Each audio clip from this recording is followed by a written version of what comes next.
Hello, I am Kelsey Osman, and I am recording my final project presentation on social emotional learning.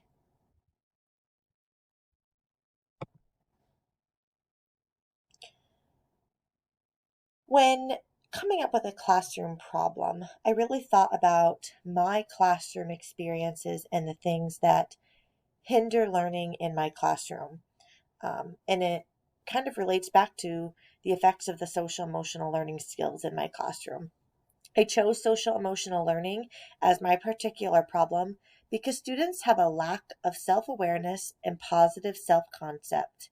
Social awareness, self management, relationship management, and responsible decision making.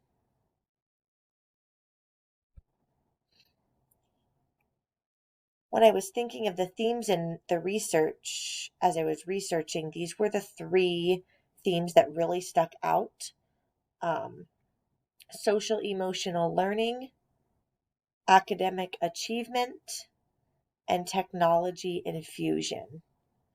And then another theme that was also pretty relevant in the research was the teacher student relationships and how forming those um, can affect students' social emotional learning. So, when I think about theme one, the social emotional learning, throughout the research, I learned that effective schools found that social emotional competence is interwoven with academic achievement and to coordinate instruction in both areas in order to maximize their potential. When it came to academic achievement, I learned that reaching social and emotional competence will positively influence the academic achievement of the students. For technology infusion, I learned that the importance of multimedia technologies such as pictures, videos, and audio enhances the social work education.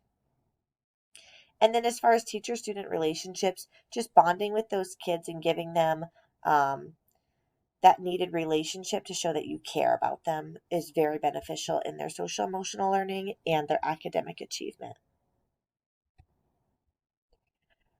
The three implementation plans I came up with varied with different sources of technology being used. My first implementation choice was that students would use Pear Deck to log on and they would log their emotions and feelings 4 separate times throughout the days, just as kind of little checkpoints throughout the day. For implementation two, I chose Flipgrid.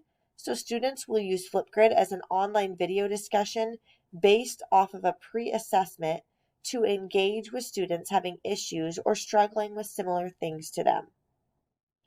And then for implementation choice three, students will create an online portfolio using Seesaw to show their competence and understanding of social emotional learning skills.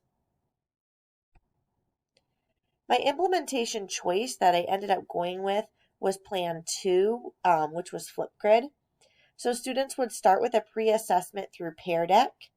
And in this pre-assessment, there would be 10 statements where students can choose always, sometimes, or never as their answer.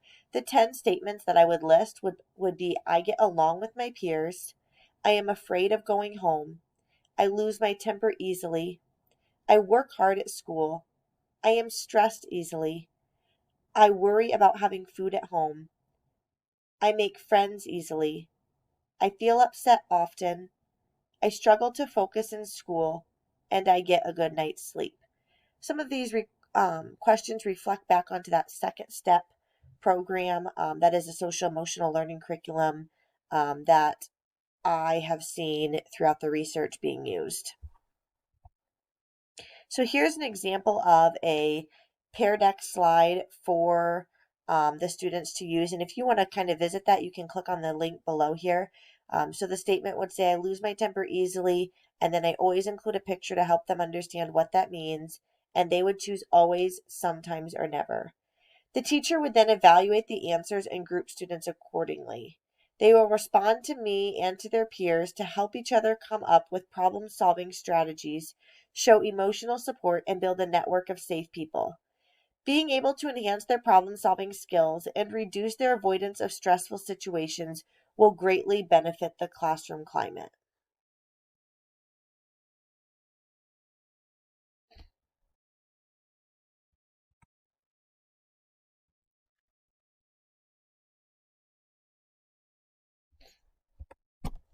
And then here's an example of the Pear Deck, what it looks like for the teacher. So you just kind of wait for the responses, and then whenever the students answer, it pulls up their answer for you to see along with their name, and automatically you get to see how they're answering those questions as they finish.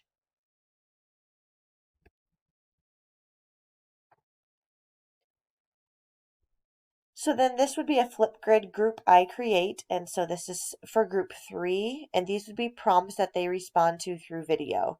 So what does a typical night at home look like for you? What do you like about it? What do you wish was different about it? How does that make you feel? And then students in group 3 will respond to this through Flipgrid. If you'd like to view this Flipgrid discussion, you can click here. There are no student answers in here. Because this is all a hypothetical situation, but you can sure view it there if you would like. After about a month of these video discussions, students will then take the post-assessment regarding the same statements they were faced with on the pre-assessment. And then the students will be regrouped and put into their new Flipgrid topic based off of the scores of their post-assessment. So they would go back to that Pear Deck questionnaire and answer those questions again. I would be able to automatically see their scores as they're answering and group them accordingly. The impact of technology and the results of using Flipgrid.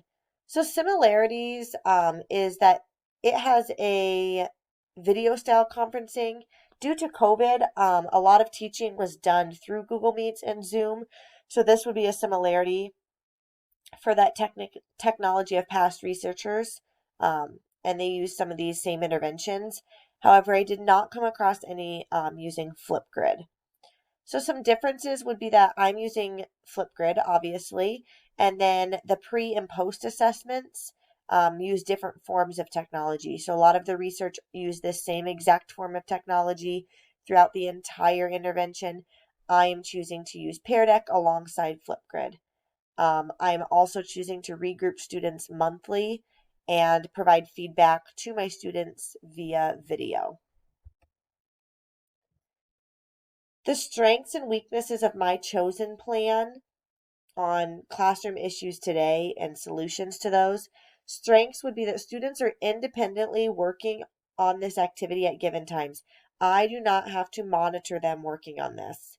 Students are able to connect with peers on like issues that they are struggling with. It creates a small and safe community for them to voice their concerns and their problems. I'm able to provide immediate teacher feedback. This is so quick to be able just to post a quick video back to them, letting them know I'm thinking of them or giving them tools to be able to solve and work through that issue. And then I'm also regrouping after assessments, which will not take much time at all given how instantaneous the responses to the assessments are. Some weaknesses of this activity, it might get a little repetitive for the students considering it's the pre-assessment, Flipgrid, post-assessment, and on. And also, I'm a little worried that some of the students might continue to be in the same group with the same peers, so creating some repetitive grouping there. Improving other aspects of teaching while implementing Flipgrid. So this presentation can be used to solve other problems in the classroom. Teaching students social emotional learning skills directly impacts their academic achievement, and this project provides me with the knowledge of student behavior and development of social emotional learning skills. The teachers have been forced to adapt their teaching strategies and teach virtually or somewhat virtually. These new and challenging experiences coincide with limited opportunities for social engagement and increased potential for isolation. So in creating a virtual activity, this allows students who are at home due to certain circumstances or in school to still be able to interact with their peers and teacher. The pros of this approach. So through video style conferencing, students will get to use their linguistic skills to demonstrate their competency and understanding of the following social emotional skills: self-awareness, social awareness, self-management, relationship management, and responsible decision making. This allows students to use the skills that they already have in place, and it is an easy way to input technology into a lesson without having to direct the students through each and every step of a new and confusing technology application. The strengths and weaknesses while addressing social emotional learning. Some strengths is that it adequately addresses each social emotional learning skill. So those 5 skills we've been talking about, social and emotional learning skills include self-awareness, social awareness, self-management, relationship management, and responsible decision making. I am able to provide immediate teacher feedback, give responses to the responses to the assessments are instantaneous, and there's little time needed to set up the groups or review data for grouping, as well as the students are 100% independent unless I'm pulling them for a small group instruction. Other than that, it's an independent activity. As I stated before, some weaknesses could be that the activities could get repetitive and students could be grouped in repetitive groups based off of assessment answers. So as I work through these challenges, finding ways to adapt the activities and provide different options for feedback in their Flipgrid responses would be something that I would highly consider. Lastly, I have a list of the references that I used throughout making this slideshow. Thank you.